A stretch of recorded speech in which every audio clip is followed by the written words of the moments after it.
Well, this story is inspired by true events. It's inspired not only by one story, because unfortunately these stories are happening all around the world every year. But it is, we had also an inspiration from what happened to my co-writer best friend, and that was maybe the way how we could dive in much more inside of the character, because we knew what was happening to him even after the tragedy. Because what we hear from the media is usually is just, oh, the child died, some parent forgot their children, and that's it. And it's really creating this like ruthless reaction in the society, and they, because the society don't understand what is really happening there. So the film is trying to not only show what happens to people like this, but it also shows what can happen to everyone, because it shows how our brain works, how our mind is wired, and shows how fragile we are and how imperfect we are.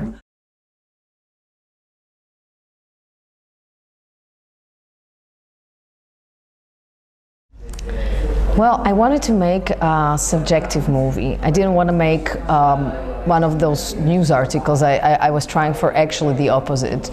I wanted to bring the audience really in the position of the father, because I thought that's the only way how to create empathy.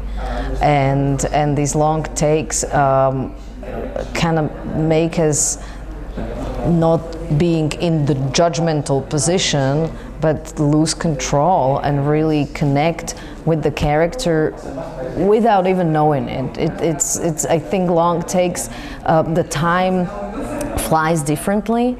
There is no interruption, there is no episodic structure like a conventional movie, so you kind of lose yourself in whatever reality we are showing.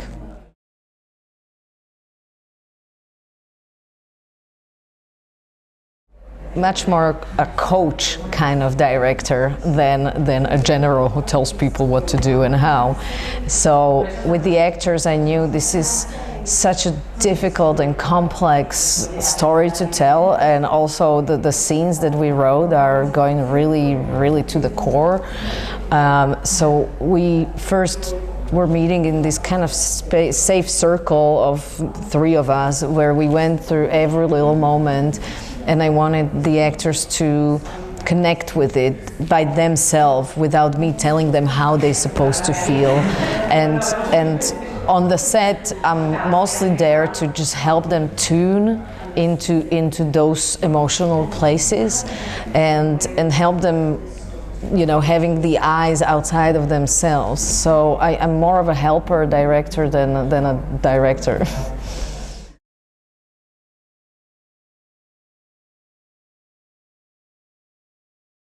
Well, one country in Europe is usually not enough to finance the whole movie, so we need to do these cooperations. And Czech co-production was quite natural. I was working again with Moloko Film, that were co-producing my two features before.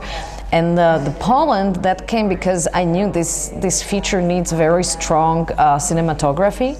And as we know, Poland has a lot of great cinematographers, so this was like the choice to go there and try. And we sent the script to Lava Film, which are the great producers in Poland, and with their help I got to cinematographer Adam Suzin that shot this with me, and it was incredible cooperation. But not only that, I also had an editor, Nikodem Kabior, on set as an editor of these long takes. It might look funny because he is the one who makes 10 cuts, but he was doing much more than that. We were kind of, all those choices that you make in the editing room, we made on a set.